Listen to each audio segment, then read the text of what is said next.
दोस्तों, आज मैं जो कहानी सुनाने वाला हूँ वो कहानी है गधा, लोमड़ी और बंदर की कहानी। एक जंगल में एक गधा और एक लोमड़ी रहते थे। गधा और लोमड़ी के बीच बहुत अच्छी दोस्ती थी। वह दोनों अक्सर जंगल में साथ घूमने जाया करते थे। बरसात के मौसम में जंगल में चारों तरफ हरी हरी घास फैली हुई थी, जिससे जंगल बहुत ही सुहाना दिखलाई दे रहा था। आसमान में नीलिमा छाई हुई थी और आसमान बहुत सुंदर दिखलाई दे रहा था। हरी हरी घास को देखकर लोमड़ी गधे से बोली, गर्मियों के दिनों में जंगल कितना सूखा पड़ा था और अब देखो हरी भरी घास के कारण जंगल कितना सुंदर दिखाई दे रहा है। लोमड़ी की बात सुनकर गधा बोला, लोमड़ी बहन, तुम यह क्या बात कर रही हो? घास भी कहीं हरी होती है क्या? घास का रंग तो नीला होता है। गधे की बात सुनकर लोमड़ी को हंसी आ गई और लोमड़ी गधे से बोली, अरे गधे भाई, घास का रंग हरा ही होता है।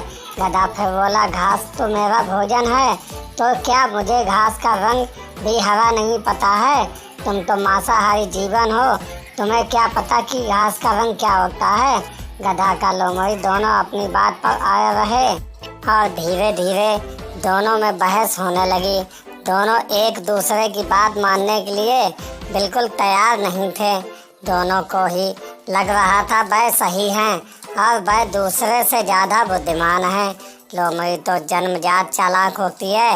वह गधी से बोली, इस तरह अगर हम दोनों बहस करते रहे तो हमारी आपस में लड़ाई हो जाएगी और इससे हमारी दोस्ती खराब हो जाएगी। इसलिए अब इस बात का निर्णय किसी और को छोड़ देते हैं कि कौन सही है और कौन गलत। जो सही होगा वही बुद्धिमान माना जाएगा। उसी जंगल में एक बूढ़ा बंदर रहता था। बंदर बहुत ही होशियार और बुद्धिमान था। जंगल के सारे जानवर अपने आपसी विवाद सुलझाने के लिए उसी बंदर के पास जाया करते थे।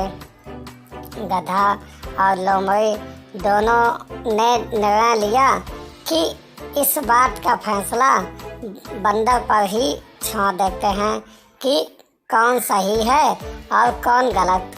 लोमड़ी मन ही मन बहुत खुश हो रही थी, क्योंकि वह जानती थी कि घास का रंग तो हरा ही होता है, इसलिए निर्णय उसी के पक्ष में आएगा। गधा और लोमड़ी दोनों मिलकर बूढ़े बंदर के पास गए और उसे सारी बात बतलाई।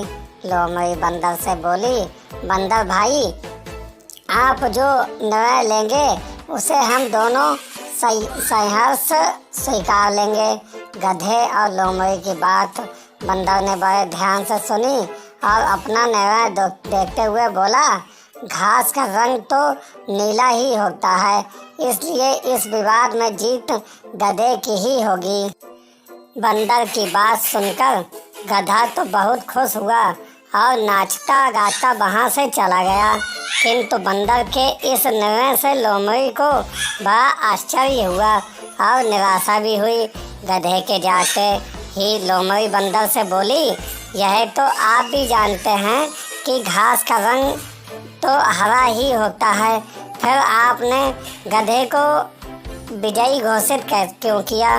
बूढ़ा बंदर बोला, यह सत्य है कि घास का रंग हरा ही होता है, किंतु तुम तो एक बुद्धिमान प्राणी हो, माने जाते हो और बुद्धिमान होकर एक मूर्ख गधे से वाद विवाद कर रहे हो, इसलिए बुद्धिमानी के तराजू पर तुम फेल हो जाते हो। लोमड़ी को भी सारी बात समझ में आ गई और वह अपना सा मुँह लेकर वहाँ से चली गई। शिक्षा ये मिलती है हमें कि गधा और लोमड़ी की इस कहानी से कि कभी भी मूर्खों से अनावश्यक वाद विवाद नहीं करना चाहिए, अन्यथा हमें ही बेइज्जत होना पड़ेगा।